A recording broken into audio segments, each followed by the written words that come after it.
Good morning everyone. जैसे कि हम लोग लास्ट क्लास में पढ़े थे सेक्सुअल रिप्रोडक्शन फ्लावरिंग प्लांट के बारे में हम लोग डिस्कस कर रहे थे। तो हम लोग 2 पार्ट उसका डिस्कस कर चुके हैं। आज हम लोग सेक्सुअल रिप्रोडक्शन फ्लावरिंग प्लांट का तीसरा क्लास हम लोग डिस्कस करने जा रहे हैं। तीसरे क्लास में आज आप लोग का तहे दिल से स्वागत है।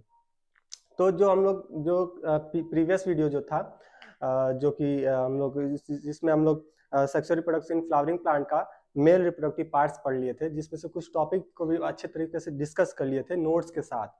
और उसको आई होप आप लोग को वो वीडियो अच्छे से देख लिए होंगे, अच्छे से समझ लिए होंगे और अपने उस वीडियो के साथ साथ अपना नोट्स भी तैयार कर लिए होंगे। और आज का जो थर्ड वीडियो है उसको स्टार्ट करने से पहले मैं चाहता हूं कि एक बार उसको थोड़ा सा रिकैप कर लूं। आई होप आप लोग उस वीडियो को देखे होंगे अच्छे से, तो फिर उसको हम रिकैप करके आगे उसको फिर कंटिन्यू करते हैं। जैसे कि हम लोग लास्ट क्लास में पढ़े थे सेक्सुअल रिप्रोडक्शन फ्लावरिंग प्लांट्स के बारे में पढ़ रहे थे, जिसमें से हम लोग मेल रिप्रोडक्टिव पार्ट्स पढ़ लिए थे। ठीक है, उस मेल रिप्रोडक्टिव पार्ट्स में हम लोग पढ़े थे उसका फॉर्मेशन कैसे होता है और सेक्सुअल रिप्रोडक्शन के बारे में थोड़ा डिस्कस किए थे। ठीक,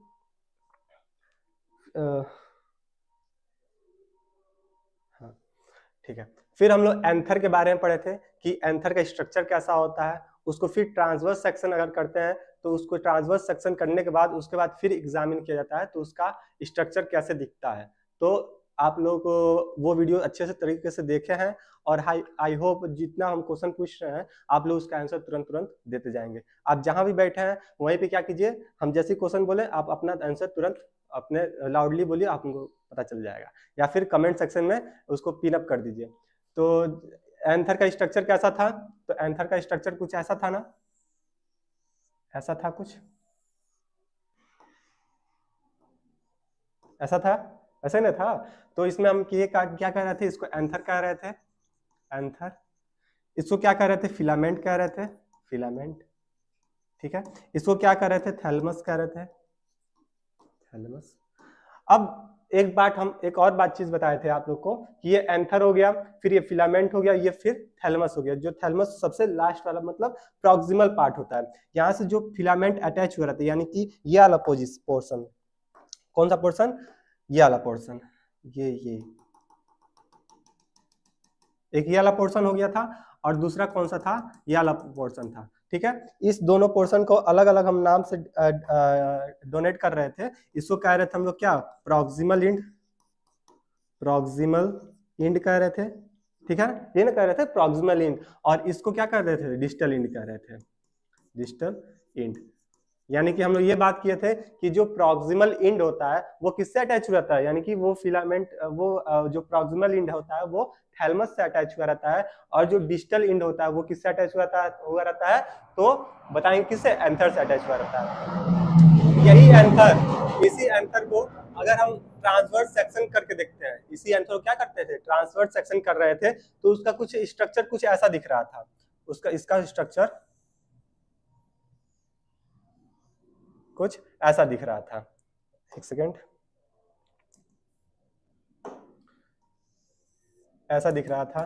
फिर ये 2 पार्ट में हम लोग इसको इजिली डिवाइड कर देते थे, और डिवाइड करने के बाद ये इसमें क्या दिखता था, 4 थीका दिखता था। क्या दिखता था, 4 थीका दिखता था, जो कि कहाँ रहता था, कॉर्नर पे प्रेजेंट होता था। कहाँ प्रेजेंट होता था, कॉर्नर पे प्रेजेंट होता था। ये जो एंथर होता है, एंथर का जब हम ट्रांसवर्स सेक्शन देखे तो ये किस शेप का दिखा, टेट्रागोनल के शेप में दिखा, और इसके कॉर्नर पे क्या दिख गया, 4 हमको थीका दिखा, और इसी थीका में क्या होता है, 4 माइक्रोस्पोरेंजिया प्रेजेंट रहते हैं। ठीक, पहला पॉइंट हम लोग 2 पॉइंट ये क्लियर किए। दूसरा पॉइंट क्या था कि इसको हम लोग बाइलेटरली डिवाइड कर सकते हैं, मतलब ये 2 पार्ट में इक्वली इसको हम लोग डिवाइड कर सकते हैं। जब डिवाइड होगा तो इसमें 2 लोब का फॉर्मेशन हो जाता है। किसने लोब का फॉर्मेशन हो जाता है, 2 लोब का फॉर्मेशन हो जाता है, जो कि इक्वली होता है, अनइक्वल नहीं होता है, इक्वली होता है। ये क्वेश्चन एग्जाम में आता है कि अगर हम एंथर को 2 पार्ट में डिवाइड करते हैं तो क्या वो इक्वली होता है या कि अनइक्वल होता है। तो हम लोग आंख बंद करके आंसर बता देंगे, क्या इक्वली डिवाइड होता है। इक्वली डिवाइड होने के बाद ये क्या होता है, 2-2 थीका में डिवाइड हो जाता है। यानी कि ये अगर राइट साइड का हम लोग देखें, राइट लोब को देखें और लेफ्ट लोब को देखें, तो इसमें 2 थीका इक्वली डिवाइड हो जाता है। कितने थीका डिवाइड होते हैं, 2 थीका इक्वली डिवाइड हो जाते हैं। ठीक, हम लोग ये पढ़ लिए थे। फिर हम लोग देखे थे कि एंथर किस सेल से मिलकर बना होता है, यानी कि एंथर किस सेल से मिलकर बनता है, तो इसके लिए एक स्पेशल सेल होता है जिसको हम लोग एंड्रोसियम सेल के नाम से जानते हैं। ये क्या होता है, सपोज करिए ये कोई एंड्रोसियम सेल है, ठीक है, ये कोई सेल है, इसमें कैसा डिवीजन होगा, हॉरिजेंटली डिवाइड होगा। कैसे डिवाइड होगा, हॉरिजेंटली, ऐसा कुछ ऐसा डिवाइड होगा, यानी कि कुछ ऐसा डिवाइड हो जाएगा। डिवाइड हो गया। अब ये डिवाइड होने के बाद क्या करें, देखिए यहाँ पे एक ऊपर वाला पार्ट बन गया, एक नीचे वाला पार्ट बन गया, यानी कि मतलब क्या, एक आउटर पार्ट हो गया, एक इनर वाला पार्ट हो गया। ये आउटर पार्ट्स और इनर पार्ट जो होता है, यानी कि अगर हम इसको आगे आगे चले, हाँ इसी को आगे चले, कि हम लोग फिर पूरा पढ़ चुके, एक बार रिकैप कर रहे हैं उसको, बस देखते जाइए। एक आउटर पार्ट हो गया, आउटर, और दूसरा क्या हो गया, एक इनर हो गया। ये एग्जाम में बहुत अच्छा क्वेश्चन बनता है कि बताइए जो एंथर का वॉल हम लोग देख रहे हैं, जो एंथर का वॉल बनना है तो उसमें कितने लेयर दिखते हैं, तो 2 लेयर दिखते हैं। कितने लेयर दिखते हैं, 2 लेयर दिखते हैं, एक आउटर एक इनर। लेकिन इसमें भी ट्विस्ट क्वेश्चन में क्या आ जाता है कि ये आउटर वाला जो लेयर होता है इसको किस नाम से जानते हैं, तो पैरेंटल कहते हैं। क्या कहते हैं इसको, पैरेंटल कहते हैं। और जो इनर वाला होता है उसको हम लोग स्पोरोजिनस कहते हैं, जीनस सेल या टिश्यू के नाम से जानते हैं, ठीक। यानी कि ये एंथर है, एंथर 2 पार्ट में, एंथर का वॉल 2 पार्ट में डिवाइड करेगा। कौन कौन सा, एक आउटर वाला एक इनर वाला। जो आउटर वाला होता है उसको हम पैरेंटल के नाम से जानते हैं, और जो इनर वाला होता है उसको हम लोग स्पोरोजिनस सेल या स्पोरोजिनस टिश्यू के नाम से जानते हैं, ठीक है। फिर कोई एग्जामिनर क्वेश्चन कैसे बना देगा कि जो पैरेंटल है, पैरेंटल वाला है, ये कितने लेयर से बटा होता है या कितने लेयर से मिलकर बना होता है।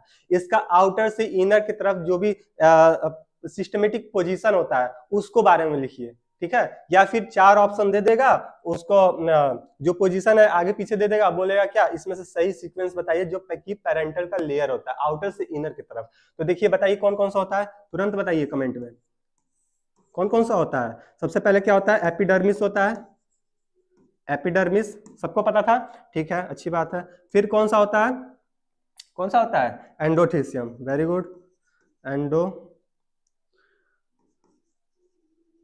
एंडोथीसियम। फिर कौन सा होता है बताइए, मिडिल लेयर, मिडिल लेयर। फिर लास्ट वाला इनर मोस्ट लेयर कौन सा होता है, टैप्टम होता है। कौन सा होता है, टैप्टम होता है।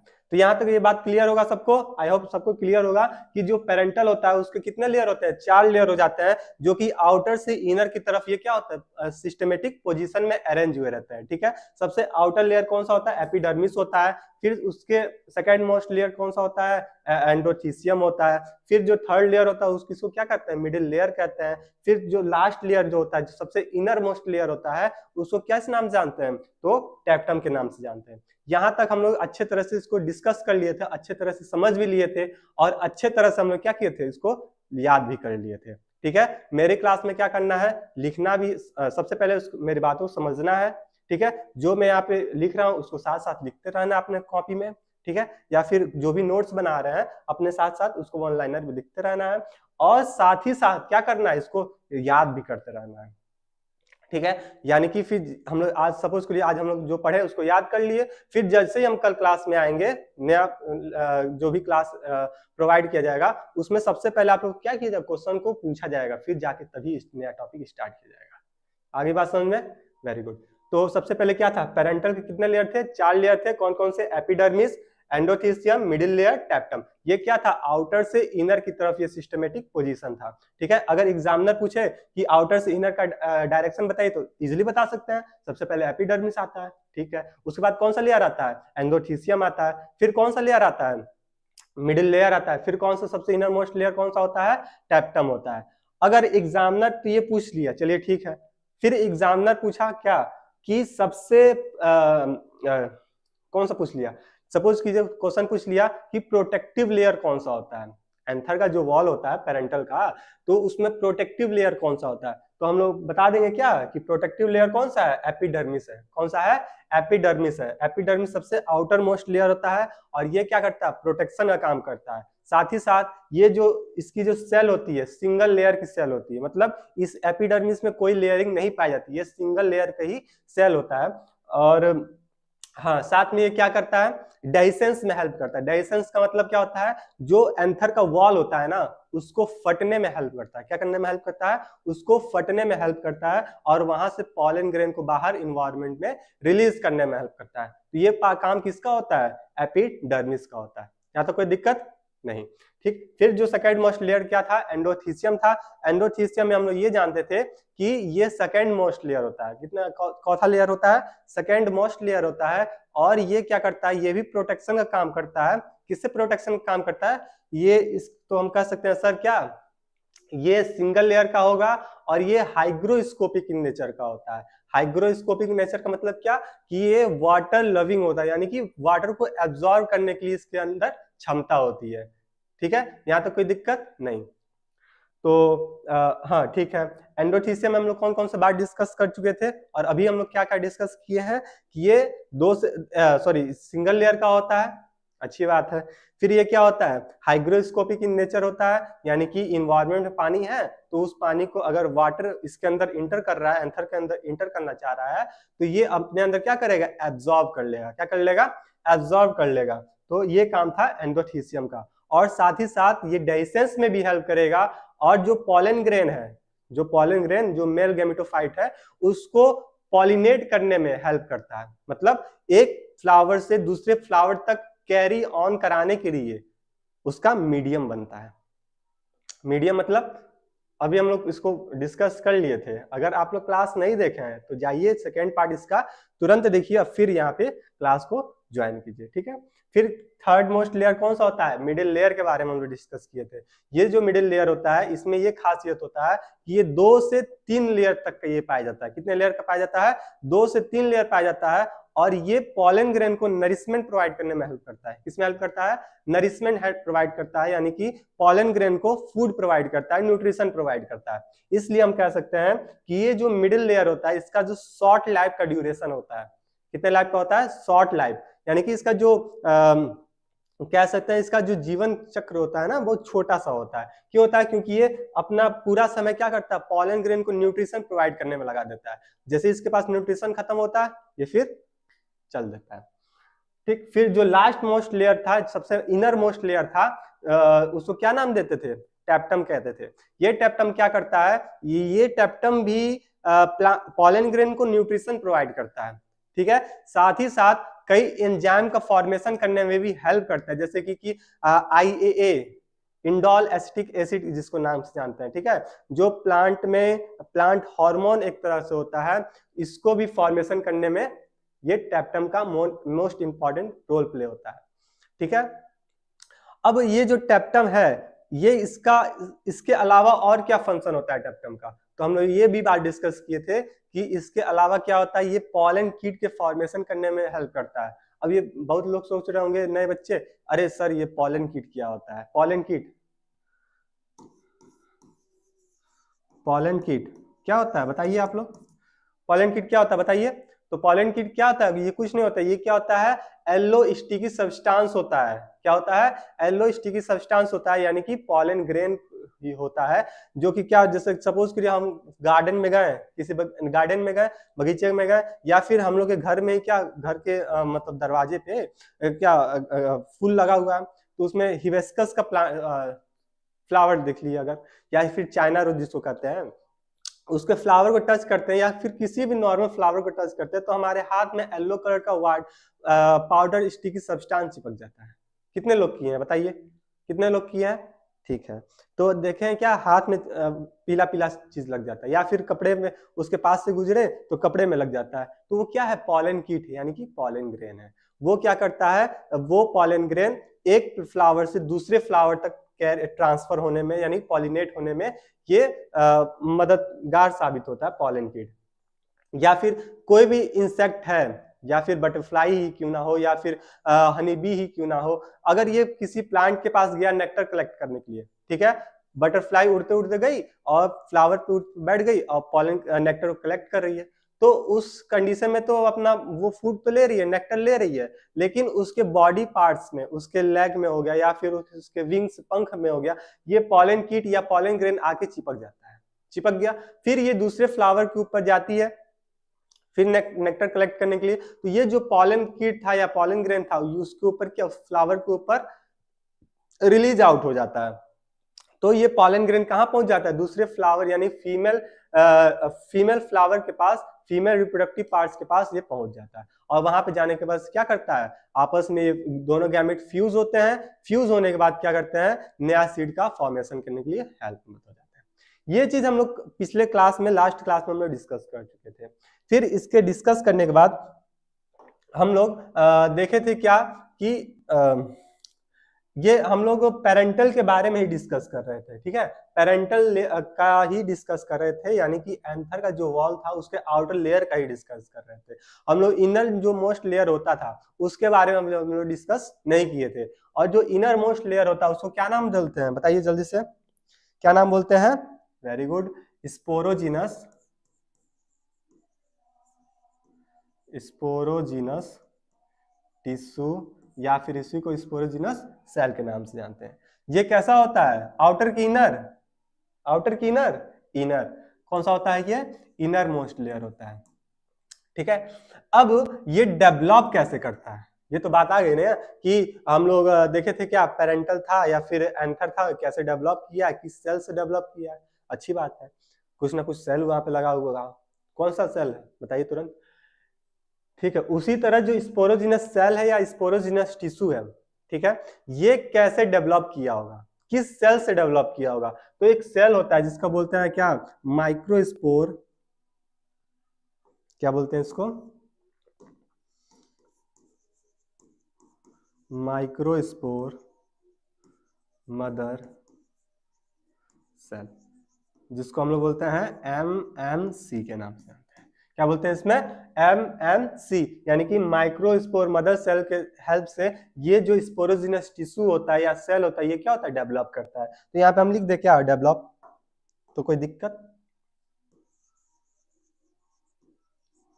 डेवलप करता है, ठीक है। अब इसके बाद होगा क्या, इसके बाद होगा क्या, तो इसके बाद क्या होगा, इसमें मियोसिस होगा, क्या होगा, वेरी गुड, मियोसिस होगा। ये मियोसिस क्या होता है, ट्रांसवर्स डिवीजन का पार्ट्स होता है, ठीक है, ठीक है, मियोसिस हुआ और क्या बनाएगा, माइक्रोस्पोर का फॉर्मेशन करेगा, किसका फॉर्मेशन, माइक्रोस्पोर का फॉर्मेशन करेगा, ठीक है, यहाँ तो कोई दिक्कत नहीं।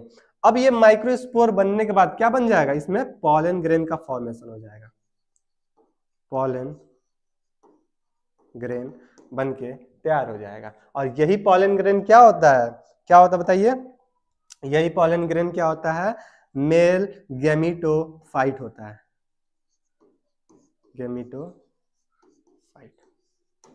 यानी कि जो भी पॉलन ग्रेन बना है यही पॉलन ग्रेन क्या है, मेल गैमीटोफाइट है। मेल का सिंबल कुछ ऐसा होता है, हम लोग पहले फर्स्ट क्लास में इंट्रोडक्शन वाले में ही हम लोग ये इसको देख चुके थे।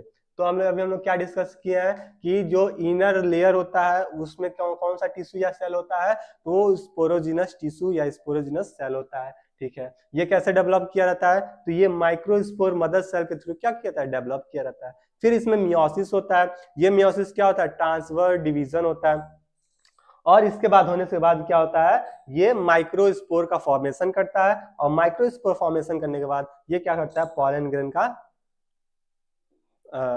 फॉर्मेशन हो जाता है, जो कि क्या होता है, मेल गैमीटोफाइट होता है। इसके आगे हम लोग चले, इसको अगर हम फिगर में बना दे तो कोई दिक्कत नहीं, चलिए जब दिक्कत नहीं तो कोई बात नहीं। जैसे क्या था, सपोज कीजिए ये कोई एक सेल है, ठीक है, ये क्या है, माइक्रोस्पोर मदर सेल, MMC, जिसको बोल रहे थे पिछली स्लाइड में, MMC। इसमें क्या हुआ, इसमें क्या हुआ भैया, तो इसमें क्या हुआ, इसमें मियोसिस हुआ, मियोसिस हुआ, ठीक। मियोसिस होने के बाद क्या हुआ, इसमें मियोसिस होने के बाद क्या हुआ, माइक्रोस्पोर का फॉर्मेशन हुआ, ठीक है, सिंगल एंड, ये क्या है, माइक्रोस्पोर, माइक्रोस्पोर। फिर ये माइक्रोस्पोर के बाद क्या होगा,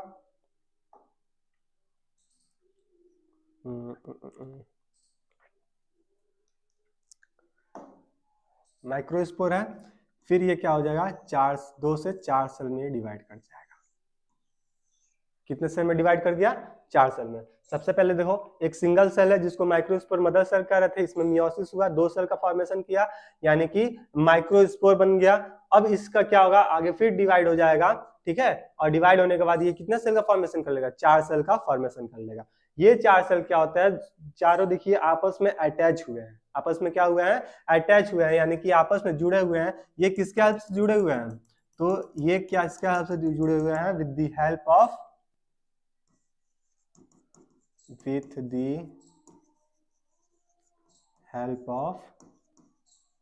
कार्बोहाइड्रेट। ये क्या है, टेट्राड का फॉर्मेशन कर दिए हैं, टेट्राड। टेट्राड मतलब क्या, 4 सेल का फॉर्मेशन कर दिए हैं, ठीक है। सबसे पहले क्या था, एक single cell microspore mother cell था, इसमें मियोसिस होता है, मियोसिस होने के बाद माइक्रोस्पोर बनता है, और ये माइक्रोस्पोर के बाद 2 सेल से क्या बनता है, 4 सेल का फॉर्मेशन हो जाता है, यानी कि टेट्रास्पोर हो जाता है। यही टेट्रास्पोर, ये सेल चारों सेल क्या है, आपस में अटैच हुए हैं, आपस में इसलिए अटैच हुए हैं क्योंकि इसके बीच क्या है, कार्बोहाइड्रेट है। कार्बोहाइड्रेट के थ्रू ही क्या है, चारों सेल आपस में इजिली वे से अटैच हो चुके हैं। कुछ ये सेल डिवाइड करते जाएगा, डिवाइड करते जाएगा, कुछ समय ऐसा आएगा इसमें क्या होगा, पूरे सेल डिवाइड कर दिए रहेंगे,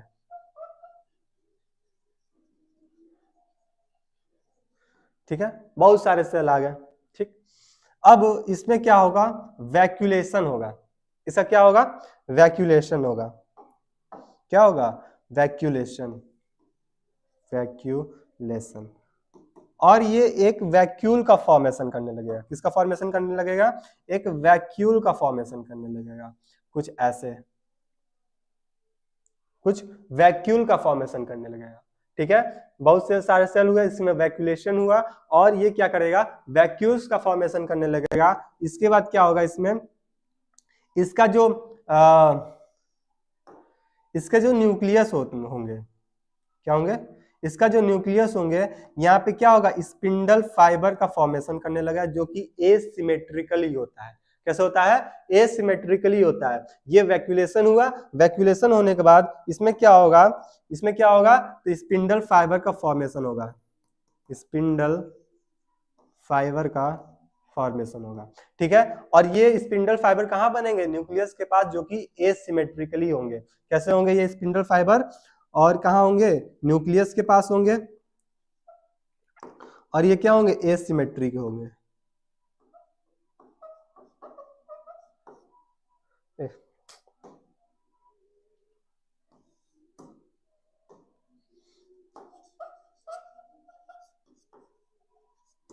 एसिमेट्री होंगे, ठीक है। ये क्या होंगे, स्पिंडल फाइबर बनेगा, स्पिंडल फाइबर में क्या होगा, ये वैक्यूलेशन के पास ही, मतलब जो न्यूक्लियस है वहीं पे क्या होगा, एसिमेट्रिकली फॉर्म हो जाएंगे, ठीक है। ये होने के बाद क्या होगा, ये होने के बाद एक स्टेप और बनता है इसका, जो कि हम इस स्लाइड पे देख लेंगे।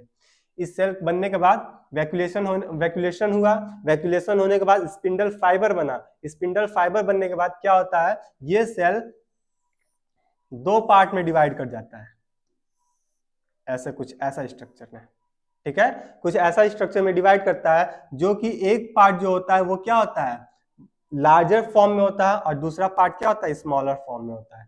जो लार्जर फॉर्म में होता है उसका अलग नाम होता है, और जो स्मॉलर फॉर्म में होता है उसका अलग नाम होता है। जो लार्जर फॉर्म में होता है उसका क्या नाम बोलते हैं, तो बता देते हैं क्या नाम बोलते हैं, इसको हम लोग बोलते हैं वेजिटेटिव सेल,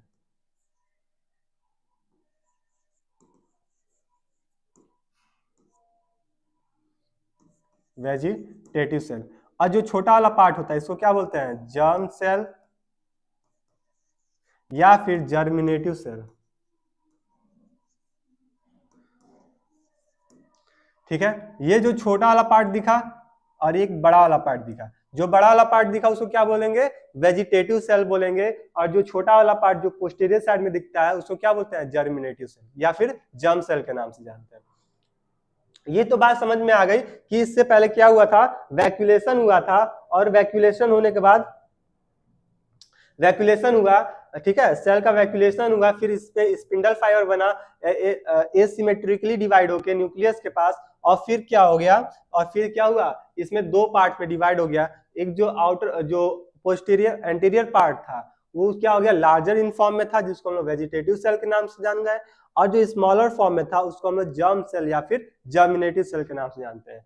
ठीक है, अब ये जो वेजिटेटिव सेल होता है, क्या होता है, ये जो वेजिटेटिव सेल जो होता है ये क्या करता है, इसके अंदर एविडेंट फॉर्म में न्यूट्रिएंट प्रोवाइड पड़ा रहता है। एविडेंट फॉर्म में क्या होता है, न्यूक्लियर प्रेजेंट होता है, जो कि क्या करता है, नरिशमेंट प्रोवाइड करता है। ठीक है, जो कि क्या करता है, नरिशमेंट प्रोवाइड करता है। और जो जर्म सेल होता है यानी कि जर्मिनेटिव सेल होता है, वो क्या होता है, इसी वेजिटेटिव सेल के साइटोप्लाज्म में क्या करते हैं, फ्लोट करते रहते हैं। फ्लोट का मतलब क्या होता है, स्विम करते रहते हैं। यहां तक बात समझ में आ गई? तो ठीक है, समझ में आ गई तो मेरे साथ नोट कर लीजिए, क्या चीज वेजिटेटिव सेल में क्या होता है, इसमें एविडेंट फॉर्म में क्या होता है, इसमें न्यूट्रिशन भरा रहता है, न्यूट्रिएंट फिल रहता है, जो कि क्या करता है, नरिशमेंट प्रोवाइड करता है। और जर्म सेल क्या होता है, इसका कुछ काम नहीं होता, ये सब क्या करता है, बस साइटोप्लाज्म में ऐसे लिख दे, ऐसे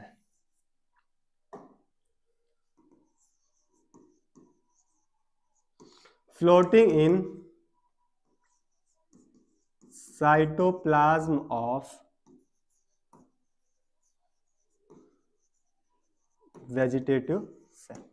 यानी कि क्या चीज हम लोग देखे कि एक वेजिटेटिव सेल बन गया, जो कि क्या होता है, लार्ज फॉर्म में होता है, यानी कि इसमें एविडेंट फॉर्म में क्या होता है, न्यूट्रिशन पड़ा रहता है। और फिर दूसरा क्या होता है, इसमें जर्म सेल होता है, या फिर इसी को हम जर्मिनेटिव सेल के नाम से जानते हैं। और ये क्या होता है, तो वेजिटेटिव सेल के साइटोप्लाज्म में क्या करता है, फ्लोट करते रहता है। तो यहां तक ये बात क्लियर हो जाना चाहिए। फिर आता है एक छोटा सा टॉपिक, इसके बाद आता है जिसको बोलते हैं सीडलिंग ऑफ, क्या बोलते हैं, सीडलिंग ऑफ पॉलन ग्रेन। ठीक है, क्या बोलते हैं,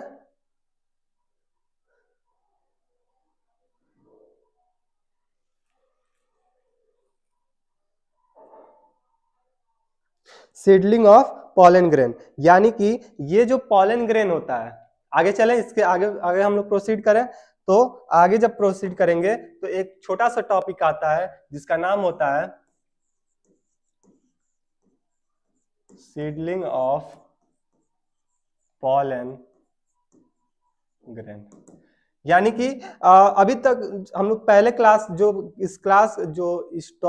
सेक्सुअल रिप्रोडक्शन फ्लावरिंग प्लांट है, जब ये हम लोग फ्लावरिंग रिप्रोडक्शन स्टार्ट कर रहे थे, रिप्रोडक्शन फ्लावर स्टार्ट कर रहे थे, तभी हम लोग ये बात डिस्कस किए थे कि ये जो फ्लावर होता है ना, किस डिवीजन में बिलोंग करते हैं। तो कितने लोग बता सकते हैं, तुरंत कमेंट बॉक्स में पिन कीजिए। ये जो फ्लावर है या फिर फ्लावरिंग प्लांट है, किस प्लांट के किस डिवीजन में बिलोंग करते हैं। तो किस डिवीजन बिलोंग करता है, तो एंजियोस्पर्म, जो कि क्या हाईली एडवांस डिवीजन होता है। क्या होता है, हाईली एडवांस डिवीजन होता है, इसी एंजियोस्पर्म में ये क्या होते हैं, बिलोंग करते हैं। तो ये जो पॉलन ग्रेन है, क्या है, ये जो पॉलन ग्रेन है, ये 60% और 40%, दो पार्ट में इसको हम लोग एंजियोस्पर्म को डिवाइड कर सकते हैं। मतलब इस पॉलन ग्रेन को दो फॉर्म में डिवाइड कर सकते हैं, यानी कि एक फॉर्म बोल दें क्या, 60% ऑफ एंजियोस्पर्म,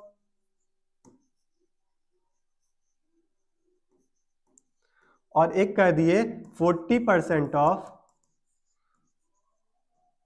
एंजियोस्पर्म।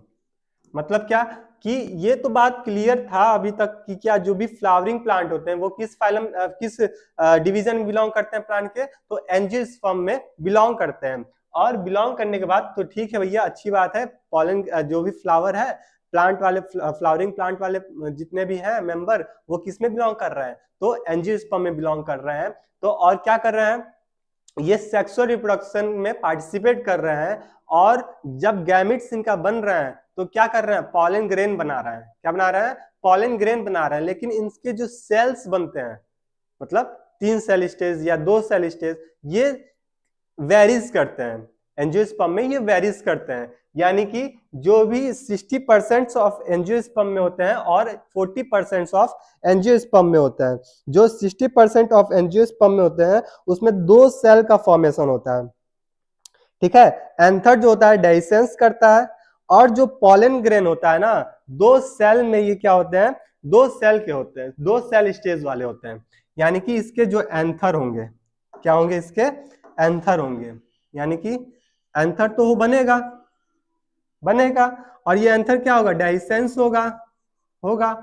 और डाइसेंस होने के बाद इसके जो जितने भी मतलब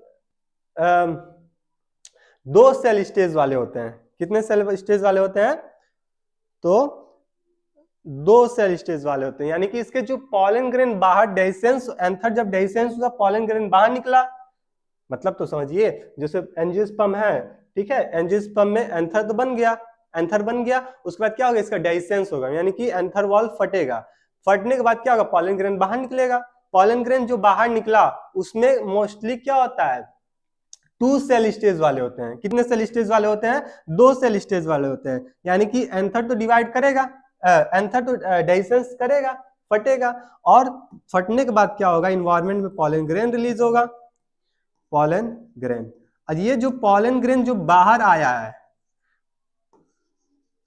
ये कितने सेल स्टेज वाले होंगे, तो 2 सेल स्टेज वाले होंगे, 2 सेल स्टेज। बात क्लियर हुई? बात थोड़ा सा भी डाउट नहीं रखना अपने अंदर, ठीक है। जो भी डाउट है तुरंत हमसे क्वेश्चन उसको एराइज करना है। अभी हम लोग क्या डिस्कस किए कि जो भी पॉलन ग्रेन बन रहा है, ठीक है, छोड़िए, स्टार्टिंग से हम लोग क्या डिस्कस किए, जितने भी फ्लावरिंग प्लांट होते हैं वो डिवीजन किस में बिलोंग करते हैं, तो डिवीजन एंजियोस्पर्म में बिलोंग करते हैं। यानी कि एंजियोस्पर्म ऐसा डिवीजन होता है, यानी कि हाईली एडवांस डिवीजन होता है, ठीक है। इसके जो मेंबर होते हैं, इसके जो भी प्लांट मेंबर होंगे वो सेक्सुअल रिप्रोडक्शन में पार्टिसिपेट करते हैं, ठीक है। पार्टिसिपेट किए यानी कि अपने अंदर पॉलन ग्रेन, जो मेल रिप्रोडक्टिव वाले पार्ट्स होंगे वो क्या करेंगे, पॉलन ग्रेन का फॉर्मेशन करेंगे। किसका फॉर्मेशन करेंगे, पॉलन ग्रेन का फॉर्मेशन करेंगे। और इनके जो जितने भी पॉलन ग्रेन बना, तो मोस्टली 60% जितने भी एंजियोस्पर्म वाले प्लांट्स होते हैं वो क्या करते हैं, एंथर तो बनाएंगे, जाहिर सी बात है, डाइसेंस भी करेंगे, ठीक। डाइसेंस करने के बाद क्या करेंगे, पॉलन ग्रेन को बाहर रिलीज आउट करेंगे। और जो भी पॉलन ग्रेन होगा उसमें कितने सेल होंगे, 2 सेल होंगे। कितने सेल होंगे, 2 सेल होंगे। लेकिन दूसरे हाथ में हम लोग देखा जाए, दूसरे हाथ में अगर देखते हैं तो जो 40% ऑफ एंजियोस्पर्म होते हैं, कितने परसेंट, 40% ऑफ एंजियोस्पर्म होते हैं, इसमें भी तो एंथर बनेगा, जाहिर सी बात है बनेगा। एंथर बना, डाइसेंस हुआ, और इसके जो पॉलन ग्रेन बाहर रिलीज करेंगे, जो भी पॉलन ग्रेन है, पॉलन ग्रेन कम्स आउट,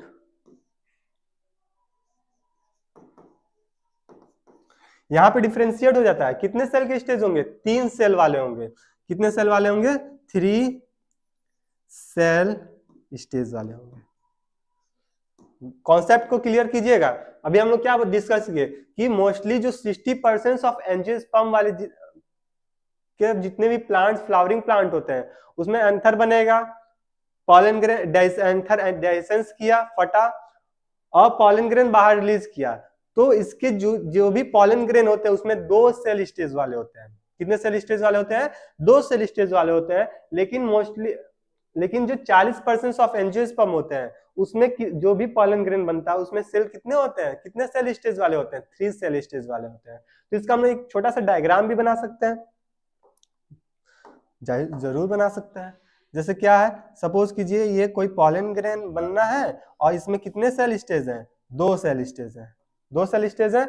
और अगर 3 सेल स्टेज वाले बन रहे हैं, कितने सेल स्टेज वाले, 3 सेल स्टेज वाले बन रहे हैं 40% एंजियोस्पर्म में, तो इसका कुछ शेप कैसा होगा, इसका कुछ शेप कुछ ऐसा होगा, 1 2 3, यानी कि ये क्या है, 3 सेल स्टेज है, 3 सेल स्टेज है। और ये क्या है, 2 सेल स्टेज है, 2 सेल स्टेज है। यहां तक कॉन्सेप्ट क्लियर? आई होप यहां तक आप लोगों का कॉन्सेप्ट क्लियर हो गया होगा, यहां तक कोई डाउट नहीं होगा, ठीक है। ये बहुत मोस्ट इंपॉर्टेंट है, छोटा ही टॉपिक है लेकिन बहुत मोस्ट इंपॉर्टेंट है। एग्जाम में अक्सर ये एग्जामिनर इसमें वन लाइनर क्वेश्चन बना देता है कि जितने भी 2 सेल स्टेज वाले पॉलन ग्रेन होते हैं, अब देखिए क्वेश्चन कैसे बनेगा, जितने भी 2 सेल स्टेज वाले पॉलन ग्रेन होते हैं कितने परसेंट ऑफ एंजियोस्पर्म में ये अपने अंदर कवर किए रहते हैं। तो एंजियोस्पर्म के 60% जो होता है ना पार्ट्स को कवर किए रहते हैं, यानी कि 60% के जितने भी एंजियोस्पर्म होते हैं 60% तक का जितने भी होते हैं उसमें जो पॉलन ग्रेन होता है मोस्टली 2 सेल स्टेज के होते हैं। लेकिन वहीं पे देखें 40% तक ही जितने भी पॉलन ग्रेन बनेंगे तो वो कितने सेल स्टेज के होंगे, 3 सेल स्टेज के होंगे। यही क्या है, सीडलिंग ऑफ पॉलन ग्रेन। यहां तक बात क्लियर? ठीक है, इसको तुरंत नोट कीजिए, वीडियो को पॉज कीजिए, पॉज करने के बाद तुरंत इसको नोट कीजिए और नोट करने के बाद फिर आगे इसको हम लोग चलते हैं। ठीक है, नोट हो गया, चलिए आगे चलते हैं। अब इसके बाद एक टॉपिक आता है पॉलन ग्रेन। क्या आता है, पॉलन ग्रेन। तब से हम लोग ये सुन रहे थे कि अरे भैया एंथर का वॉल है, एंथर के वॉल के अंदर पॉलन ग्रेन बन रहा है, इसको न्यूट्रिशन प्रोवाइड किया जाए, न्यूट्रिशन मिल गया। ठीक है, अब ये कितना परसेंट किसमें क्या कवर कर रहा है, कितना सेल स्टेज वाले होते हैं, ये सब हम लोग डिस्कस कर लिए। लेकिन हम लोग पॉलन ग्रेन को अभी तक देखे ही नहीं, मतलब देखे क्या, तो ऐसा तो नहीं कर सकते, दिखा सकते हैं। ठीक है, इसका एक स्ट्रक्चर हम लोग देख सकते हैं कि हाँ इसका स्ट्रक्चर कुछ ऐसा होता है और ये कितने पार्ट में डिवाइड हुए रहते हैं, इसके बारे में तो हम लोग देख ही सकते हैं। चलिए इसके बारे में हम देखा जाए, पॉलन ग्रेन। पॉलन ग्रेन जिसको हम लोग हिंदी में पराग के नाम से जानते हैं, क्या बोलते हैं इसको, पराग के नाम से जानते हैं। ये पॉलन ग्रेन क्या होता है, तो ये पॉलन ग्रेन क्या होता है बताइए। ये क्या होता है, मेल गैमेटोफाइट होता है।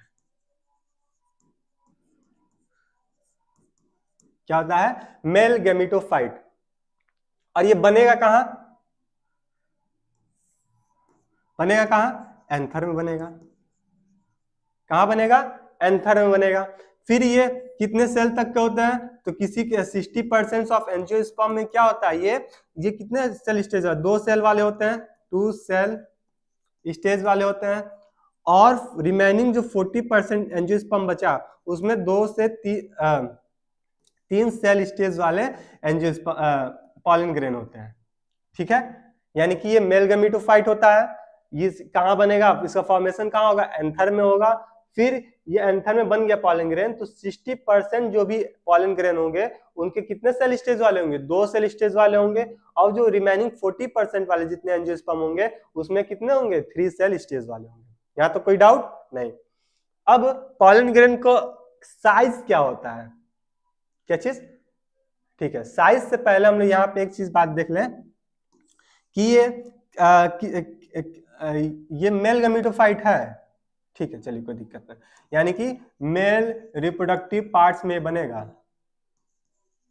मेल रिप्रोडक्टिव पार्ट्स में बनेगा। यानी कि किसका, मेल रिप्रोडक्टिव पार्ट्स क्या होता है, नाम बताइए। मेल रिप्रोडक्टिव पार्ट्स किसको बोलते हैं फ्लावर में, एंड्रोसियम बोलते हैं। वेरी गुड, क्या बोलते हैं, एंड्रोसियम, एंड्रोसियम को बोलते हैं। ठीक है, एंड्रोसियम ही क्या होता है, मेल रिप्रोडक्टिव पार्ट्स होता है। और इसी मेल रिप्रोडक्टिव पार्ट्स में मेल गैमेटोफाइट का फॉर्मेशन होता है। और इसी मेल गैमेटोफाइट्स में क्या होता है, एंथर का फॉर्मेशन होता है। इसी एंथर के अंदर क्या होता है, पॉलन ग्रेन का फॉर्मेशन होता है। यहां तक बात समझ में आ गया। फिर ये जो पॉलन ग्रेन होता है 60% ऑफ एंजियोस्पर्म में क्या होता है, 2 सेल वाले होते हैं।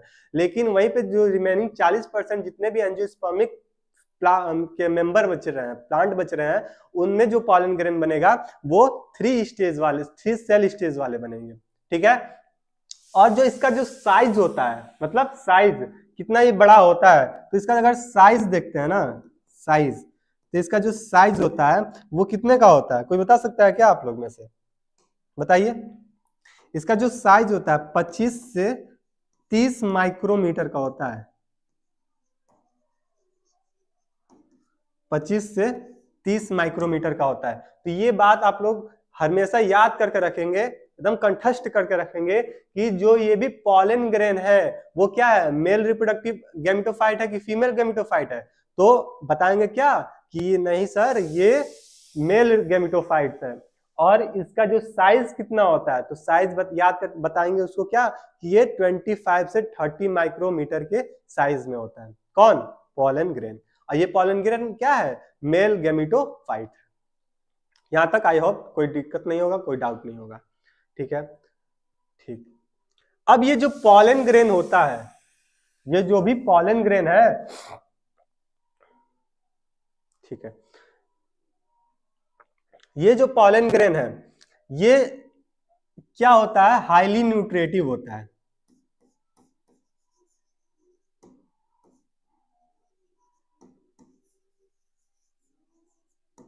क्या होता है? हाईली न्यूट्रिटिव होता है। हाईली न्यूट्रिटिव का मतलब क्या? इसके अंदर बहुत ज्यादा न्यूट्रिशन होता है, और ये मार्केट में इजिली अवेलेबल भी होते हैं। अब सोचने वाली बात होगी कि ये जो पॉलन ग्रेन है, जो कि फ्लावर से ऑब्टेन हो रहा है पॉलन ग्रेन, ठीक है, ये मार्केट में इजिली अवेलेबल होता है, और इसको यूज कौन करता है? जो कि हाईली न्यूट्रिटिव है, इसको यूज कौन करता है? तो इसके यूज में जितने भी एथलेटिक्स वाले पर्सन होते हैं, जितने भी स्पोर्ट पर्सन होते हैं, एथलेटिक्स जो भी स्पोर्ट्स पर्सन है, उनको क्या चाहिए? एनर्जी की ज्यादा से ज्यादा जरूरत पड़ती है अपने अपने स्पोर्ट्स को परफॉर्म करने के लिए। एनर्जी तो चाहिए ही। अब उनको एडिशनल में एनर्जी प्रोवाइड किया जाता है, या एडिशनल में न्यूट्रिशन प्रोवाइड किया जाता है, जो कि क्या होता है? हाईली न्यूट्रिटिव होता है।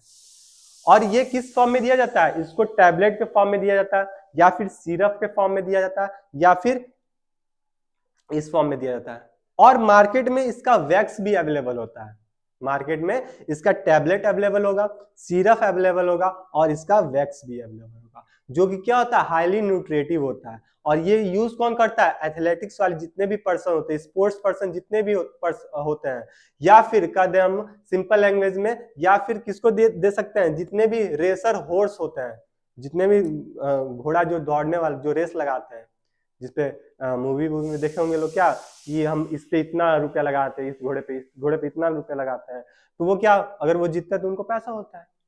तो वो जो घोड़ा पे हम जो पैसा लगा रहे हैं, उसको पहले खिलाए पिलाएंगे, मजबूत कराएंगे, तो उसको एनर्जी और एडिशनल प्रोवाइड करने के लिए क्या दिया जाता है? उसको पॉलन ग्रेन दिया जाता है। उसको क्या दिया जाता है? पॉलन ग्रेन दिया जाता है। और यही पॉलन क्या होता है? हाईली न्यूट्रिटिव होता है। क्या होता है? ये हाईली न्यूट्रिटिव होता है, और ये मार्केट में इजिली अवेलेबल होता है।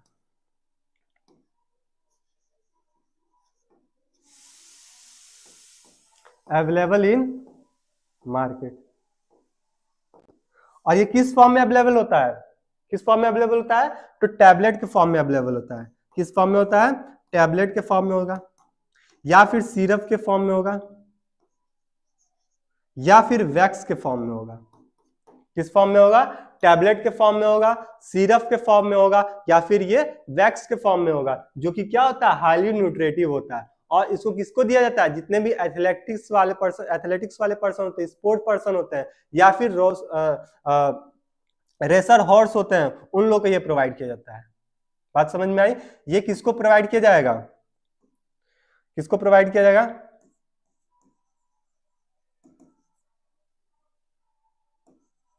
किसको प्रोवाइड किया जाएगा? तो ये जितने भी स्पोर्ट पर्सन है, ठीक है, या फिर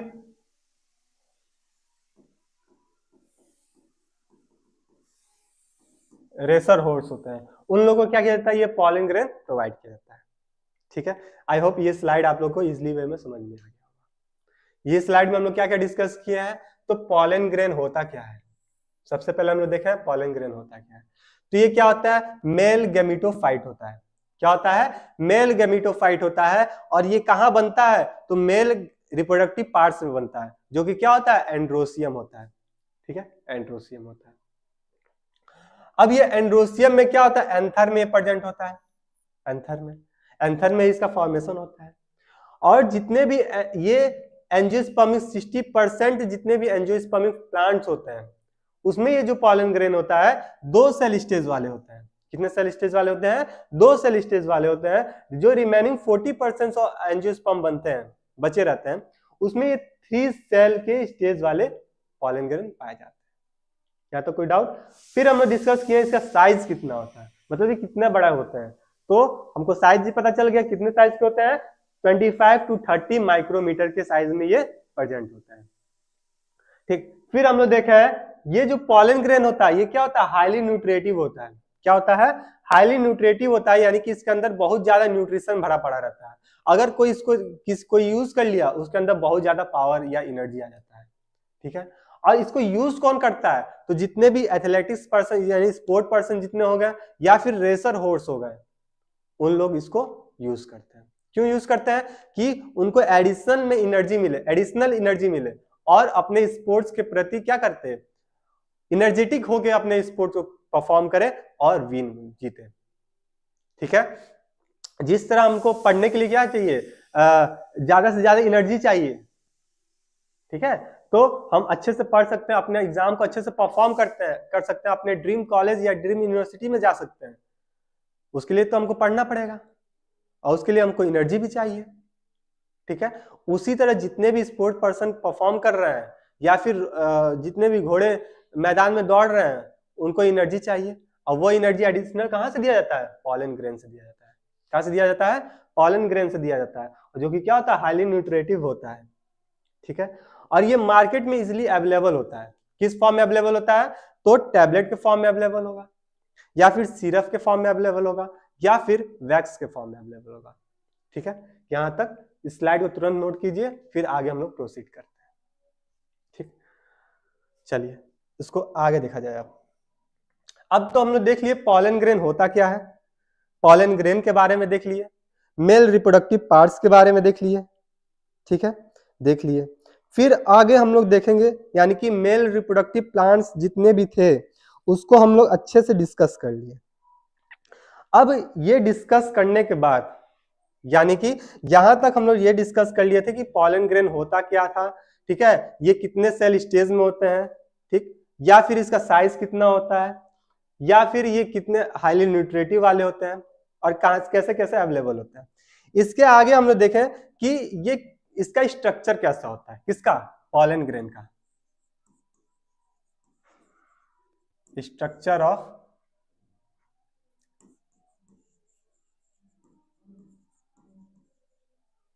पॉलन ग्रेन, यानी कि जो भी पॉलन ग्रेन हम लोग अभी उसके बारे में डिस्कस किए हैं उसका स्ट्रक्चर कैसा होगा। ठीक है, उसका स्ट्रक्चर अगर हम बनाने की कोशिश करें तो बहुत सिंपल इसका स्ट्रक्चर है। ये दो लेयर में इजिली फॉर्म में डिवाइड हुए रहते हैं, दो लेयर में डिवाइड हुए रहता है मोस्टली। ठीक, और इसके ऊपर एक कवरिंग प्रेजेंट होता है, ऐसा कुछ।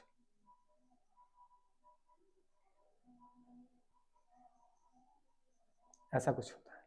ठीक है,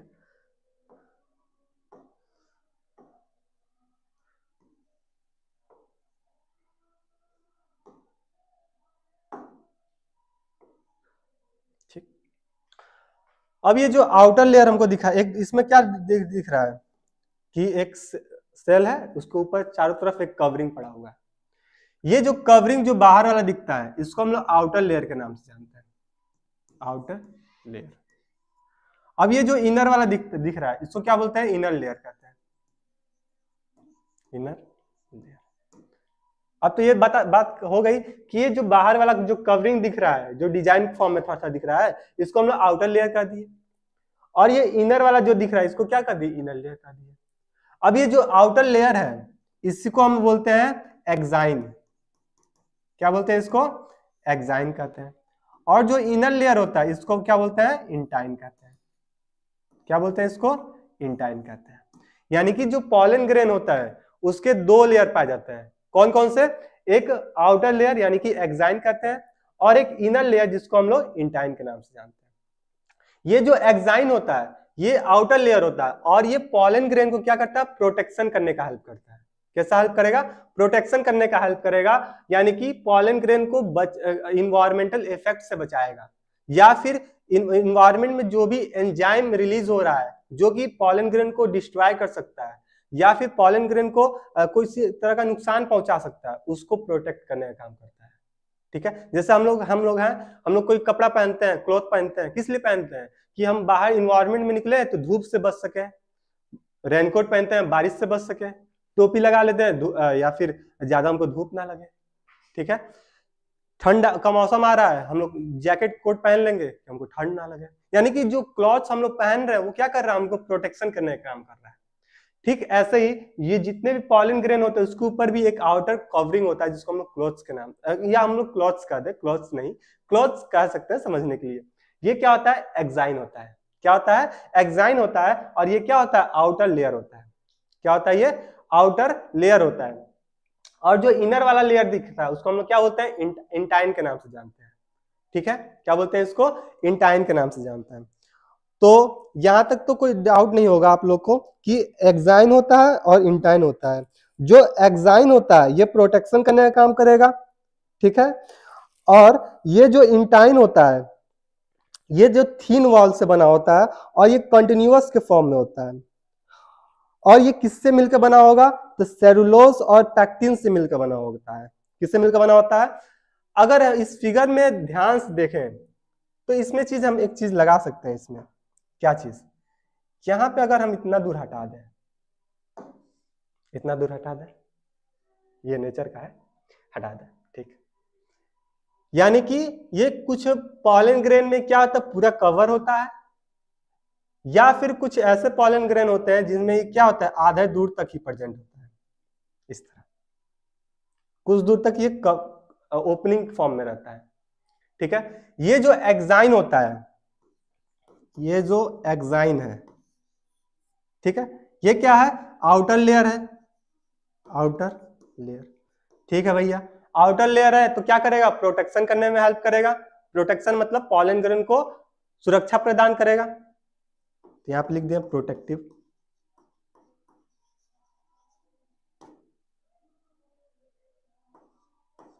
प्रोटेक्टिव किससे प्रोटेक्ट करेगा, तो इन्वायरमेंट में जितने भी हार्मफुल एंजाइम है या जितने भी हार्मफुल फैक्टर हैं उससे क्या करेगा, ये प्रोटेक्ट करने का काम करेगा।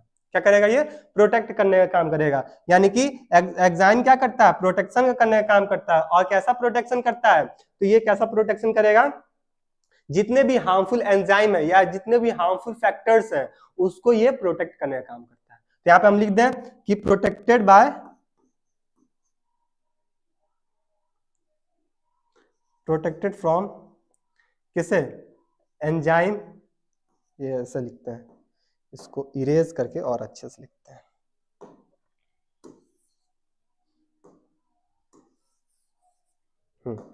कैसे प्रोटेक्ट करेगा, तो प्रोटेक्टेड टू, किसे प्रोटेक्ट करेगा, हार्मफुल एंजाइम से, हार्मफुल एंजाइम हो गया, या फिर जितने भी हार्मफुल फैक्टर होते हैं, जितने भी हार्मफुल फैक्टर होंगे उससे क्या करेगा, प्रोटेक्शन करने का काम करेगा।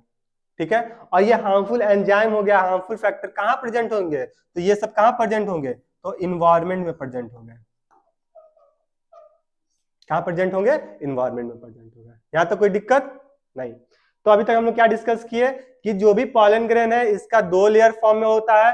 ये जो आउटर लेयर होता है इसको हम लोग एक्साइन के नाम से जानते हैं, और ये क्या करता है, प्रोटेक्शन करने का काम करता है। किससे, इन्वायरमेंट में जितने भी हार्मफुल फैक्टर है या हार्मफुल एंजाइम है उससे।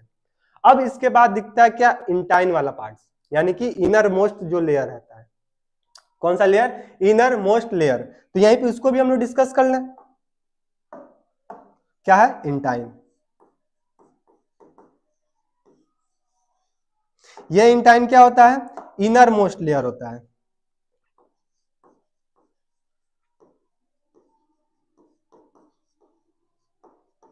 इनर मोस्ट लेयर हुआ। ठीक है, ये किस फॉर्म में होता है, कंटिन्यूअस के फॉर्म में होता है। यानी कि देखिए इंटाइन में कहीं ब्रेक नहीं दिखा, कहीं खाली स्पेस नहीं दिखा, लेकिन एक्साइन में कुछ कुछ ऐसे पॉलन ग्रेन होते हैं जिसमें क्या होता है, डिसकंटिन्यूअस के फॉर्म में होता है। यानी कि कुछ दूर आने के बाद ये क्या होता है, ब्रेक हो जाते हैं। ठीक है, तो इंटाइन जो होता है ये क्या होता है, कॉन्टिन्यूअस होता है, कॉन्टिन्यूअस सराउंडिंग होता है इसका। ठीक है, और जो इंटाइन होता है वो थीन वॉल से मिलकर बना होता है। किससे मिलकर बना होता है, थीन वॉल से। थीन वॉल होता है इसका, थीन होता है। ठीक है, यानी कि इसका जो लेयरिंग हुआ है ना वो थिक नहीं होकर थीन होता है। क्या होता है, थीन होता है। ठीक, अब एक बात और इसमें हम लोग नोट कर सकते हैं कि ये जो इंटाइन होता है ये किससे किससे मिलकर बना होता है, किससे किससे मिलकर बना होता है। तो एक पॉइंट इसमें हम लोग ये इंक्लूड करेंगे कि जो भी इंटाइन होता है ये मेड अप ऑफ किससे, सेलुलोज प्लस पैक्टिन से मिलकर बना होता है। किससे मिलकर बना होता है, सेलुलोज और पैक्टिन से मिलकर बना होता है। कौन, इंटाइन वाला लेयर। कौन वाला लेयर, इंटाइन वाला लेयर। यहां तक कोई डाउट नहीं। अगर कोई भी डाउट आता है यहां तक तो आप लोग कमेंट बॉक्स में पिन उसको कर दीजिए कि सर हमको यहाँ पे ये दिक्कत आई, फिर उसको हम लोग सॉल्व कीजिए। ठीक, तो क्या देखे अभी तक हम लोग।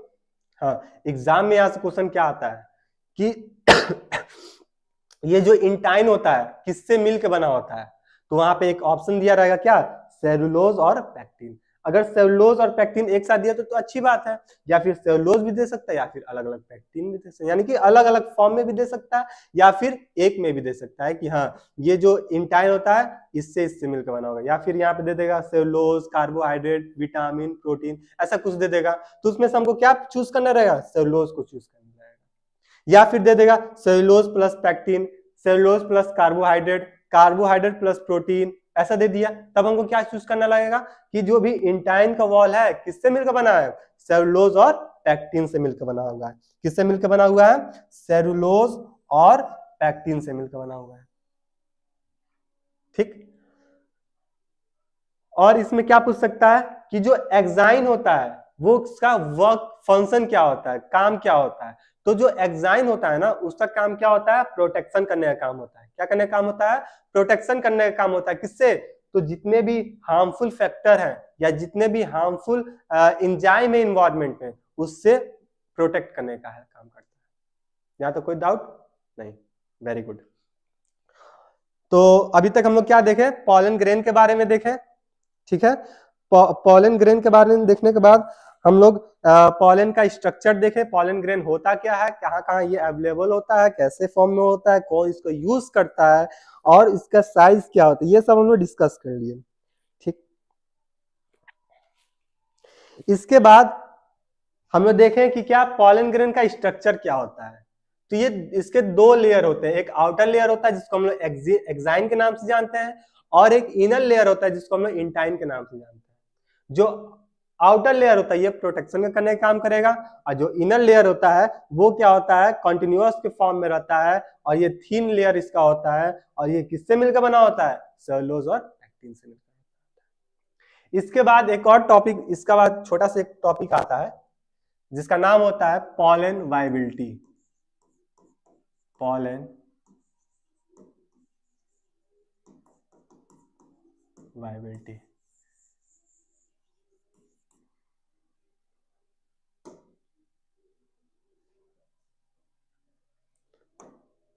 क्या आता है, पॉलन वायबिलिटी।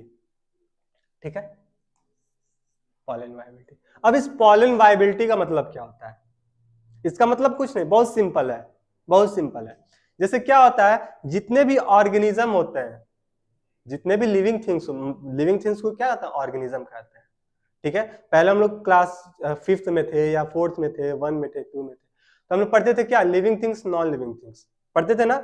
अब उसी को लिविंग थिंग्स को ही हम लोग मोर एडवांस करके बोले, या फिर हम लोग अब एडवांस मतलब हमको थोड़ा नॉलेज हो गया ना, तो इसको और अच्छे से बोलना चाहे तो जो लिविंग थिंग्स होता है उसको हम क्या बोल सकते हैं, ऑर्गेनिज्म। क्या बोल सकते हैं, ऑर्गेनिज्म। यानी कि जितने भी ऑर्गेनिज्म होते हैं उनका एक कैरेक्टरिस्टिक फीचर ये होता है कि वो डेथ से बर्थ तक का ड्यूरेशन कवर करते हैं। यानी कि जब वो जन्म हुए और जब वो मर रहे हैं यानी मृत्यु को प्राप्त हो रहे हैं, उसके बीच में एक ड्यूरेशन होता है, फ्रॉम बर्थ टू डेथ। इस ड्यूरेशन को, इस टाइम पीरियड को बोलते हैं लाइफ स्पैन। क्या बोलते हैं हम लोग, लाइफ स्पैन के नाम से जानते हैं। यानी कि कोई भी ऑर्गेनिज्म बर्थ किया और बर्थ करने के बाद उसके जो उसका जो लाइफ स्टेज है आगे बढ़ रहा है, आगे प्रोसीड कर रहा है, कर रहा है। कुछ समय के बाद वो मैच्योर हो गया, मैच्योर होने के बाद फिर वो ओल्डन एज तक पहुंचा और कुछ समय ऐसा आता है वो डेथ हो जाता है। डेथ हो गया यानी कि वो बर्थ से डेथ तक का जो भी ड्यूरेशन टाइम पीरियड था उसको क्या कर रहे थे, लाइफ स्पैन के नाम से जाने जाते हैं, यानी कि जीवन चक्र, जीवन काल के नाम से जानते हैं उसको। ये जितने भी ऑर्गेनिज्म होते हैं, जितने भी ऑर्गेनिज्म होते हैं उसमें ये प्रोसेस देखने को मिलता है। तो ऐसे ही सेम टू सेम ये पॉलन वायबिलिटी भी कुछ मिलता जुलता इसी से है, लाइफ स्पैन से। इसमें भी क्या होता है कि जो भी पॉलन ग्रेन मैच्योर हुआ, मैच्योर होने के बाद ये इन्वायरमेंट में रिलीज हुआ। इन्वायरमेंट में रिलीज कैसे हुआ? जो भी एंथर का वॉल था वो क्या हुआ? डेhiscence होगा, ठीक है। डेhiscence होने के बाद ये क्या होता है? इन्वायरमेंट में रिलीज हो जाता है। अब कुछ ऐसे पॉलन ग्रेन होते हैं जो कि कई समय तक इन्वायरमेंट में जिंदा रह सकते हैं। मतलब एक सिंपल वर्ड में कहा जाए तो ये कुछ ऐसे भी पॉलन ग्रेन होते हैं जो वीक तक जिंदा रहे, ठीक है। कुछ ऐसे पॉलन ग्रेन होते हैं कुछ मिनट तक जिंदा रहते हैं। कुछ ऐसे भी पॉलन ग्रेन होते हैं जो कि महीनों महीनों तक जिंदा रहेंगे इन्वायरमेंट में, ठीक है। इसको इन्वायरमेंट से कुछ फर्क नहीं पड़ने वाला है। क्यों नहीं पड़ने वाला? क्योंकि इसका जो एक्साइन होता है, जो इसका जो आउटर लेयर होता है, ये क्या होता है? मोर पावरफुल होता है, मोस्ट प्रोटेक्टिव के फॉर्म में होता है, ठीक है। और ये कुछ समय तक या कुछ महीनों तक ये इन्वायरमेंट में पड़े रहते हैं, जिंदा रहते हैं, ठीक है। जैसे कि अगर हम लोग देखा जाए ह्यूमन का, अगर स्टडी ह्यूमन के केस में देखा जाए, जो ह्यूमन का मेल गैमेटोफाइट्स होता है, जो मेल गैमिट होता है, जिसको हम लोग स्पर्म के नाम से जानते हैं या फिर शुक्राणु के नाम से जानते हैं, ये क्या होता है? इन्वायरमेंट में बॉडी से बाहर 48 आवर्स तक इन्वायरमेंट में सरवाइव कर सकता है। 48 आवर तक इन्वायरमेंट में सरवाइव कर सकता है बिना किसी लेबोरेटरी यूज के, ठीक है। ठीक वैसे ही जितने भी प्लांट्स होते हैं, जितने भी फ्लावरिंग प्लांट्स हैं, उसमें भी तो मेल गैमेटोफाइट बन रहा है, सेक्सुअल रिप्रोडक्शन का प्रोसेस हो रहा है। तो अभी हम लोग देखे हैं पॉलन ग्रेन बना है, ठीक। ये जो पॉलन ग्रेन है इन्वायरमेंट में कितने समय तक जिंदा रह पा रहे हैं? यानी कि एंथर से निकले और स्टिग्मा तक पहुंचने तक का जो भी टाइम पीरियड होता है, जो भी ड्यूरेशन होता है, उसी को हम लोग किस नाम से जानते हैं? पॉलन वायबिलिटी के नाम से जानते हैं। क्या बोलते हैं उसको?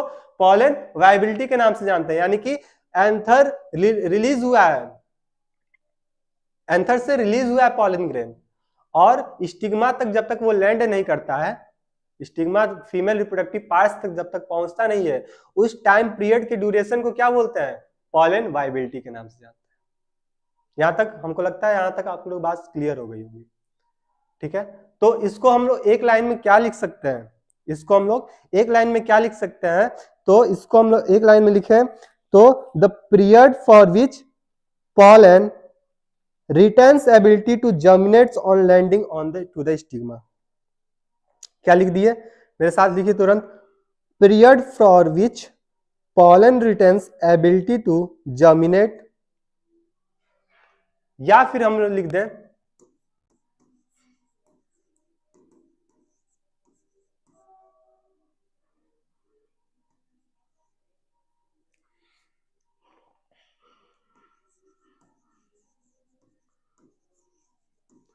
pollen grain released from anther and landing to the stigma for germinate। यानी कि ऐसा टाइम पीरियड जो कि क्या हो? एंथर से रिलीज हुआ pollen grain, pollen grain release हुआ और स्टिग्मा तक पहुंचता है या फिर फीमेल रिप्रोडक्टिव पार्ट्स तक पहुंचता है फ्लावर के, और जब तक उस टाइम पीरियड को ही क्या कहते हैं? पॉलन वायबिलिटी के नाम से जानते हैं। क्या बोलते हैं इसको? पॉलन वायबिलिटी के नाम से जानते हैं।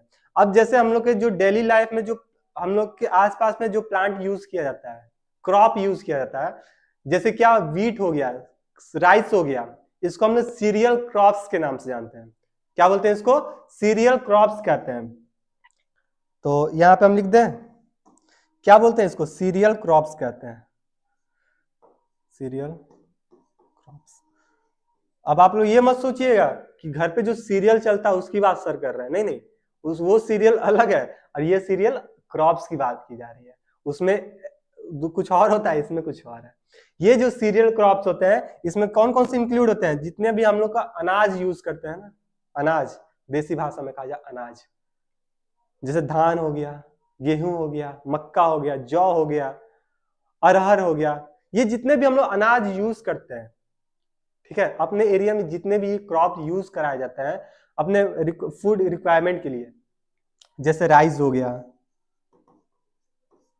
वीट हो गया, ठीक है, या फिर मेज हो गया, इन सब के जो भी पॉलन ग्रेन होते हैं वो इन्वायरमेंट में पता है कितने समय तक रह सकते हैं, बस 30 मिनट तक ही जिंदा रह सकते हैं। कितने समय तक?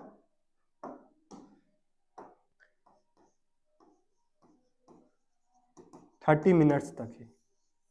कितने समय तक? 30 मिनट्स तक ही जिंदा रह सकते हैं।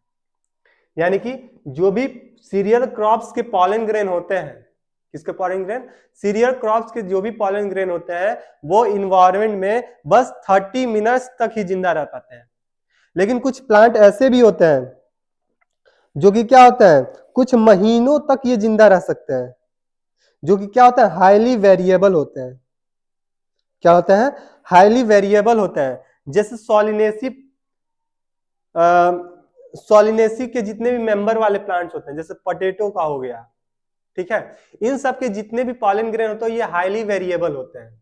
क्या होते हैं? ये हाईली वेरिएबल होते हैं और ये इन्वायरमेंट में कुछ महीनों तक जिंदा रह सकते हैं, ठीक है। अब जैसे देखते हैं हम लोग के आसपास में खेत दिखते हैं, धान का खेती दिखता है, गेहूं का खेती दिखता है, मक्के का खेती दिखता है। तो उसमें जो पॉलन ग्रेन लगते हैं ना, वो जब मैच्योर होकर इन्वायरमेंट में रिलीज होते हैं तो देखते हैं क्या उनका जो क्रॉपिंग का जो स्पेस होता है बहुत पास पास होता है। जैसे क्या, कुछ क्रॉप्स यहाँ पे है, एक क्रॉप, दूसरा क्रॉप्स यहाँ पे, तीसरा यहाँ पे, चौथा यहाँ पे, पांचवा यहाँ पे। ये क्या क्रॉप फील्ड में लगे हुए हैं। तो ये जब पॉलन ग्रेन इन्वायरमेंट में रिलीज भी होगा तो इसका जो फीमेल वाला जो पार्टनर होगा वो आसपास ही कहीं होगा प्लांट, तो इसके जो भी पॉलन ग्रेन है फीमेल रिप्रोडक्टिव पार्ट तक पहुंच जाता है और ये मैक्सिमम केस क्या होता है, यूजफुल हो जाता है पॉलन ग्रेन का, ठीक है। ऐसा नहीं है कि पॉलन ग्रेन है, इन्वायरमेंट में रिलीज हो गया वीट का और ये वेस्ट हो गया, ऐसा नहीं।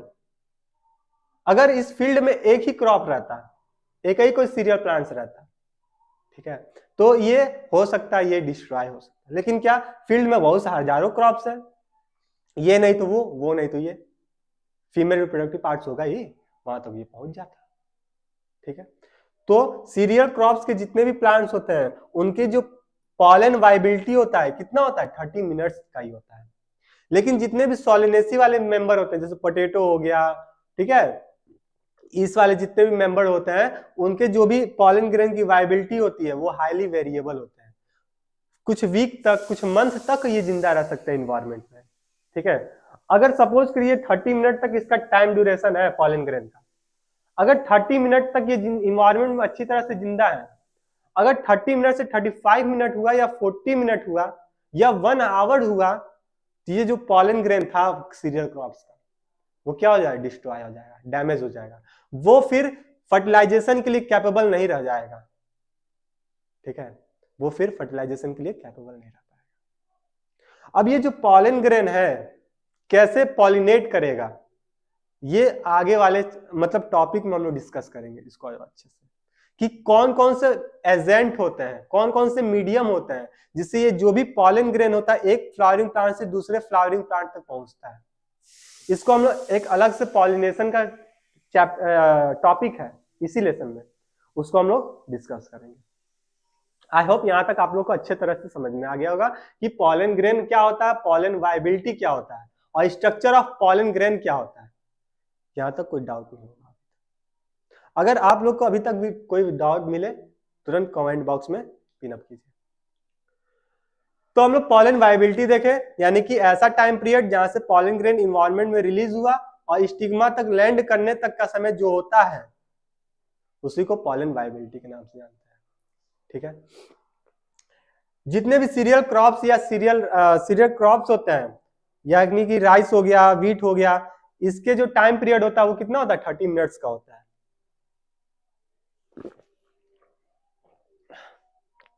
और जितने भी सॉलिनेसी वाले प्लांट्स होते हैं उसमें क्या होता है, हाईली वेरिएबल होता है। यहां तक कोई दिक्कत नहीं होना चाहिए। फिर हम लोग आगे बढ़ते हैं, तो अब हम लोग यहां तक मेल रिप्रोडक्टिव पार्ट्स यानी कि मेल गैमेटोफाइट्स तक हम लोग अच्छे से इसको क्लियर कर चुके हैं कि मेल रिप्रोडक्टिव पार्ट्स क्या होता है, फिर इसमें कितने कितने अलग अलग पार्ट्स पाए जाते हैं, सब पार्ट्स, जैसे एंथर, फिलामेंट, थैलमस, इसकी बात। फिर ये किस किस शेप के होते हैं, कैसे इसका फॉर्मेशन होता है, कैसे इसमें डिवीजन होता है, ठीक है। ये पॉलन ग्रेन क्या होते हैं, यानी कि मेल गैमेटोफाइट्स क्या होता है, इसका स्ट्रक्चर कैसा होता है, इसका साइज कैसा होता है, ये कैसे अवेलेबल होता है, कैसे इसमें हाईली न्यूट्रिटिव होता है, और ये इसका वायबिलिटी क्या होता है, यानी पॉलन ग्रेन की वायबिलिटी क्या होती है, ये सब हम लोग अभी तक डिस्कस कर चुके हैं। फिर अब हमको बारी आती है किसकी, फीमेल रिप्रोडक्टिव पार्ट्स की, जिसको हम लोग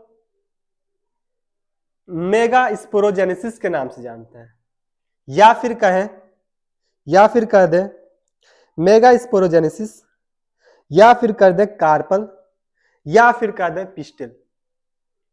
तो क्या कह सकते हैं, इसको कह दे कार्पल, या फिर कह दे पिस्टिल, या फिर कह दे इसको क्या, मेगा स्पोरोजेनेसिस। क्या कहते हैं, मेगा स्पोरोजेनेसिस। एक बात आप लोग नोट किए होंगे क्या, जब हम लोग मेल रिप्रोडक्टिव पार्ट्स के बारे में पढ़ रहे थे तो वहां पे ये टर्म यूज किया गया था माइक्रो स्पोरोजेनेसिस। अब हम लोग फीमेल रिप्रोडक्टिव वाला स्टार्ट किए हैं तो यहाँ पे टर्म यूज हो गया मेगा स्पोरोजेनेसिस। माइक्रो का मतलब क्या होता है, छोटा, बहुत छोटा, ठीक है। जैसे हम लोग बोलते हैं माइक्रो मिलीमीटर, माइक्रो यूनिट, बहुत सारा होता है, यानी कि बहुत छोटा। और मेगा का मतलब होता है बहुत बड़ा, जैसे mega market, mega shop, mega बाजार, ऐसा बहुत सारा नाम सुने होंगे, मेगा सेमिनार, यानी कि बड़ा, बड़े स्तर पर। तो जो भी मेल गैमेटोफाइट्स था, पॉलन ग्रेन था, वो क्या था, साइज में छोटा था, इसलिए वहां पे टर्म हम लोग यूज किए थे माइक्रो स्पोरोजेनेसिस।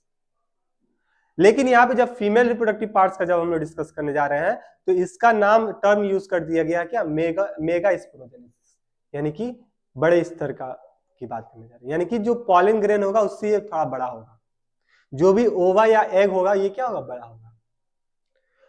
आप लोग बात याद कीजिए, जब हम लोग दूसरा क्लास डिस्कस कर रहे थे उसमें स्ट्रक्चर ऑफ पॉलन ग्रेन के बारे में हम लोग देखे थे कि pollen grain structure of flower का देखे थे कि फ्लावर है कोई, उसमें कौन से पार्ट्स कहां कहां है और उसका कैसे दिखते हैं, इसके बारे में हम डिस्कस किए थे। जिसमें से एक साइड में हम लोग एंड्रोसियम के बारे में देखे थे जो कि मेल रिप्रोडक्टिव पार्ट था, उसी में एक बीच में स्ट्रक्चर बनाए थे हम, आप लोग भी बनाए थे, ऐसा नहीं आप लोग नहीं बनाए थे, आप लोग भी बनाए थे। बीच में एक स्ट्रक्चर था, उसको हम लोग गाइनोसियम के नाम से जानते थे। फिर या बोले हम लोग फीमेल गैमेटोफाइट्स या फीमेल रिप्रोडक्टिव पार्ट्स। याद आ रही है बात, बहुत बढ़िया। तो उसको हम एक बार बना दें, चलिए आप लोग भी बनाइए।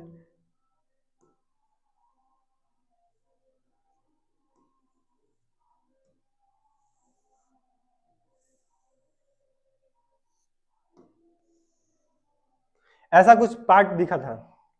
अब ये मत बोलिए सर सर्किल तो नहीं बना है, तो आप लोग सर्किल बनाने की कोशिश कीजिए, चलिए कोई दिक्कत नहीं, ठीक। ऐसा कुछ पार्ट था, याद आ रही है ना, फिगर याद आ गया। फिगर को आप लोग अच्छे से दिमाग में एकदम अच्छे से बैठा लीजिए। हाँ, यहाँ पे एंड्रोसियम था, यहाँ पे भी एंड्रोसियम था, एंड्रोसियम के सबसे ऊपर वाला जो पार्ट था उसको हम लोग एंथर के नाम से जानते थे, उससे एक थ्रेड लाइक स्ट्रक्चर निकला हुआ था, उसको हम लोग फिलामेंट के नाम से जानते थे, ठीक है। ये किससे अटैच हुआ रहता था, तो नीचे एक फूला वाला स्ट्रक्चर दिखता था जिसको हम लोग थैलमस के नाम से जानते हैं। ये तो एंड्रोसियम के बारे में हो गया। इसी तरह हमको फिगर को रिमाइंड करना है गाइनोसियम के बारे में। गाइनोसियम क्या होता है, कि सबसे ऊपर कुछ ऐसा स्ट्रक्चर दिख रहा था, फिर एक डंटी जैसा स्ट्रक्चर दिख रहा था, फिर नीचे एक बैलून लाइक स्ट्रक्चर दिख रहा था। ये क्या है? गाइनोसियम है। क्या है? गाइनोसियम। तो यहाँ पे हम लिख दें क्या? ये क्या है?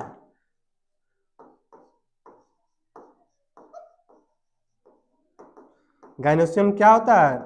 Female reproductive part. क्या होता है? Female reproductive parts. ये हम लोग फीमेल रिप्रोडक्टिव पार्ट्स को डिस्कस कर रहे हैं, उसका मतलब स्ट्रक्चर को डिस्कस कर रहे हैं। ये बात आप लोग कंफ्यूज मत लाइएगा। Structure of female reproductive parts, ये हम लोग डिस्कस कर रहे हैं। ठीक है, इसका जो सबसे ऊपर वाला हिस्सा होता है, जिसको हम लोग क्या बोलते हैं? स्टिग्मा के नाम से जानते हैं। क्या बोलते हैं? स्टिग्मा के नाम से जानते हैं।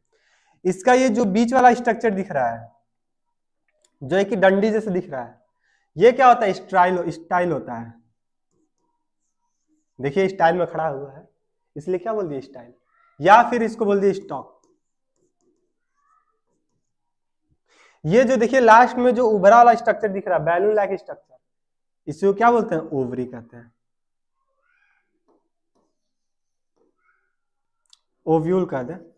ओव्यूल क्या हो गया? ये ओव्यूल हो गया। ठीक, इसी ओव्यूल के अंदर एक छोटा छोटा स्ट्रक्चर इस तरह दिखता है,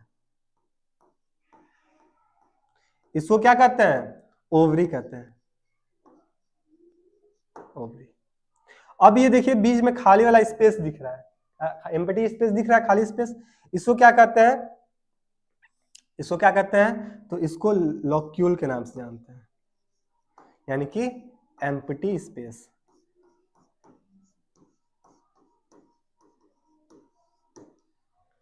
आई होप यहां तक कोई दिक्कत नहीं हुआ होगा आपको। ये क्या था? फीमेल रिप्रोडक्टिव पार्ट्स यानी कि गाइनोसियम के बारे में हम लोग देख रहे थे। सबसे पहले क्या होता है? स्टिग्मा होता है सबसे ऊपर, उसके नीचे क्या होता है? एक बीच में स्टिग्मा स्ट्राइल होता है। ठीक है, स्ट्राइल के बाद क्या होता है? एक फूला वाला स्ट्रक्चर दिखता है, जिसको हम लोग ओव्यूल के नाम से या फिर ओवरी के नाम से जानते हैं, और बीच में एक खाली स्पेस दिख रहा है, जिसको हम लोग क्या बोलते हैं? लॉक्यूल के नाम से जानते हैं। अब ये जो कार्पल होता है, कार्पल के बेसिस पे प्लांट गाइनोसियम को हम लोग दो पार्ट में डिवाइड कर सकते हैं। एक होता है मोनोकार्पली और दूसरा होता है मल्टी कार्पली, या फिर बोल दे क्या? इस कार्पल के बेसिस पे, on the basis of carpel, on the basis of carpel, जो गाइनोसियम होता है ना, गाइनोसियम का मतलब जो फीमेल रिप्रोडक्टिव पार्ट्स होता है, ये कितने पार्ट में डिवाइड हो जाएगा? दो पार्ट में डिवाइड हो जाएगा। कौन कौन सा? मोनो कार्पेली, और जो दूसरा होता है उसको बोल देंगे मल्टी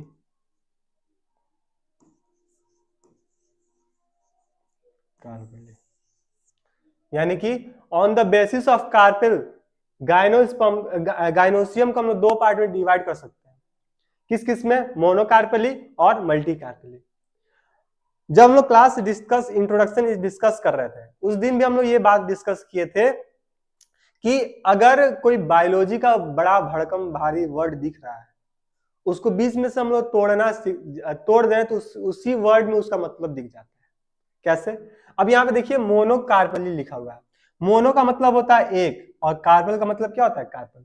यानी कि ऐसा गाइनोसियम जिसमें क्या होता है? सिंगल कार्पल प्रेजेंट हो, सिंगल कार्पल प्रेजेंट, उसको क्या बोलते हैं? मोनोकार्पली के नाम से। या फिर जिसमें एक से अधिक कार्पल प्रेजेंट हुए हैं, एक से अधिक कार्पल प्रेजेंट हुए हैं, उसको क्या बोलते हैं? More than one carpel. More than one carpel है तो क्या हो जाएगा? मल्टी कार्पल ही हो जाएगा। या फिर एक कार्पल है तो उसको क्या बोलेंगे? मोनो कार्पेली कहेंगे। ये किसके बेसिस पे डिवाइड कर दिए हम लोग? कार्पल के बेसिस पे डिवाइड कर दिए। अब ये जो मल्टी कार्पल होता है ये फ्यूज के फॉर्म में भी हो सकता है और नॉट फ्यूज के फॉर्म में होगा। अगर ये फ्यूज है तो इसको बोलते हैं सिनोकार्पेल। अगर ये फ्यूज है तो इसको हम लोग बोलते हैं सिनोकार्पेल। अगर ये फ्यूज नहीं है तो इसको बोलते हैं एपोकार्पल। अगर ये फ्यूज नहीं है तो इसको बोलेंगे एपोकार्पल। यानी कि ये जो एक से अधिक कार्पल वाला जो दिख रहा है इसको भी हम लोग दो पार्ट में डिवाइड कर सकते हैं। कौन कौन से? अगर ये फ्यूज हो तब, अगर ये नॉट फ्यूज हो तब। अगर ये फ्यूज है तो इसको सिनोकार्पल के नाम से जानेंगे। अगर ये फ्यूज नहीं है तो इसको क्या बोलेंगे? एपोकार्पल कहेंगे। अगर ये फ्यूज है तो सिनोकार्पल कहेंगे, अगर ये फ्यूज नहीं है तो इसको एपोकार्पल के नाम से जानेंगे। इसका एग्जाम्पल क्या होगा? तो इसमें हम एग्जाम्पल देख सकते हैं किसका? रोज का। ठीक है, और क्या एग्जाम्पल देख सकते हैं? लोटस हो गया। ठीक है,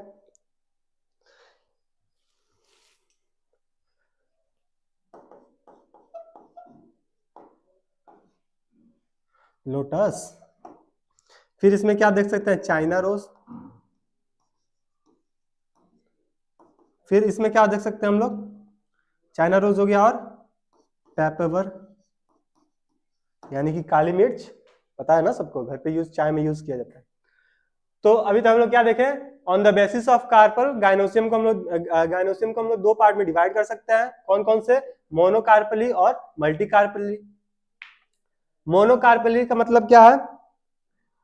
वो सिंगल कार्पल उसमें प्रेजेंट है। और मल्टीकार्पली का मतलब क्या है? इसमें एक से अधिक कार्पल प्रेजेंट है। अगर एक से अधिक कार्पल प्रेजेंट होंगे तो ये फ्यूज भी हो सकते हैं, अनफ्यूज भी हो सकते हैं। अगर ये फ्यूज है तो इसको सिनोकार्पल के नाम से जानेंगे। अगर ये अनफ्यूज है तो इसको क्या कहेंगे? एपोकार्पल के नाम से जानेंगे। एग्जाम में क्वेश्चन आएगा कि सिनोकार्पल का एग्जाम्पल बताइए, तो हिबिस्कस हो गया या चाइना रोज जिसको कहते हैं, या फिर पेपेवर हो गया। ठीक है, या फिर एपोकार्पली का एग्जाम्पल बताइए, तो क्या बता देंगे हम लोग? लोटस हो गया, रोज हो गया। यहां तक आई होप यहां तक आप लोगों को बात क्लियर है। अब इसके बाद एक टॉपिक आता है जो कि क्या होता है? ओव्यूल। इसके बाद एक टॉपिक होता है जिसको बोलते हैं ओव्यूल। क्या बोलते हैं इसको? ओव्यूल।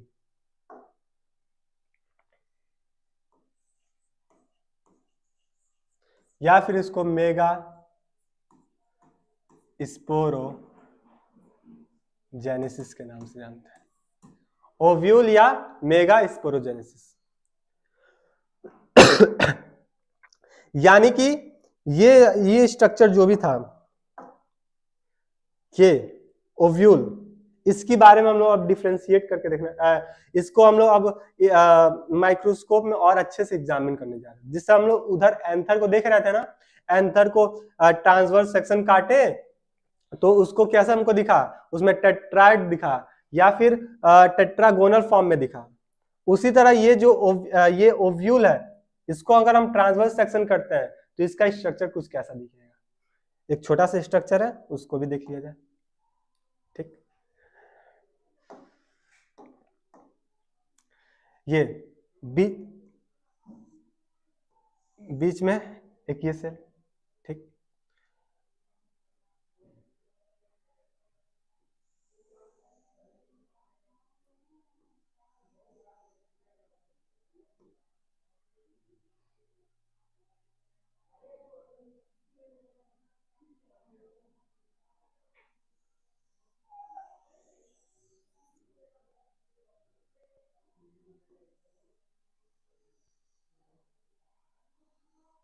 ऐसा कुछ। ठीक है, ये क्या है? ओव्यूल है। क्या है? ओव्यूल। इसका हम लोग लेबलिंग कर दें, तो लेबलिंग कर दें कैसे?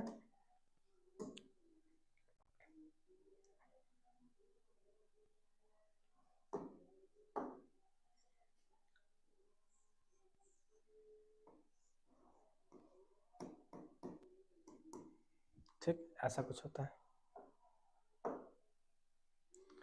ये क्या हो गया, एम्ब्रियो सेक। ये जो हो गया, एक सेकेंड, इसका 2 इंटीग्यूमेंट होता है, 2 इंटीग्यूमेंट होता है। ठीक, ये जो होता है ये आउटर इंटीग्यूमेंट होता है, और सॉरी ये वाला, और जो ये वाला होता है उसको हम लोग इनर इंटीग्यूमेंट करते हैं। यानी कि इसके 2 कवरिंग इसके ही पाए जाते हैं, एक आउटर इंटीग्यूमेंट, एक इनर इंटीग्यूमेंट। ठीक, इसके अंदर क्या होता है, एम्ब्रियो सैक होता है। ये जो डंटी जैसे स्ट्रक्चर दिखता है इसको बोलते हैं फ्यूनिकल। ये क्या होता है,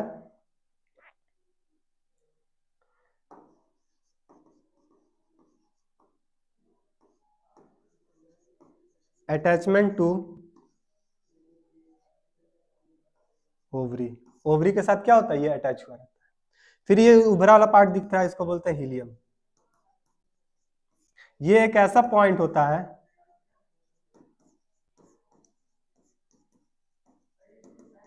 फ्यूनिकल और बॉडी पार्ट्स को जोड़ता है।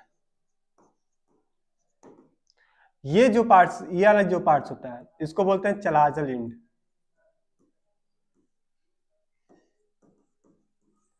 चलाजल इंड। तो ये कुछ ऐसा स्ट्रक्चर होता है ओव्यूल का। और देखिए यहाँ पे एक खाली स्पेस दिख रहा है, इसको बोलते हैं माइक्रोपाइल। ठीक, ऐसा कुछ मेगास्पोर का या ओव्यूल का स्ट्रक्चर होता है। हम लोग अब जो नेक्स्ट क्लास डिस्कस करेंगे, इसका जो फोर्थ जो अगला पार्ट होगा उसको हम लोग ओव्यूल से डिस्कस करना स्टार्ट करेंगे। तो आप लोग क्या कीजिएगा, यहाँ तक जितने भी वीडियो हो गए हैं उसको एक बार रिकैप कीजिएगा, अच्छे से उसका नोट्स बनाइएगा और उसके बाद एक बार रिवाइज करके आइएगा। ठीक है, तो आज के लिए बस इतना ही, मिलते हैं अगली क्लास में। Thank you.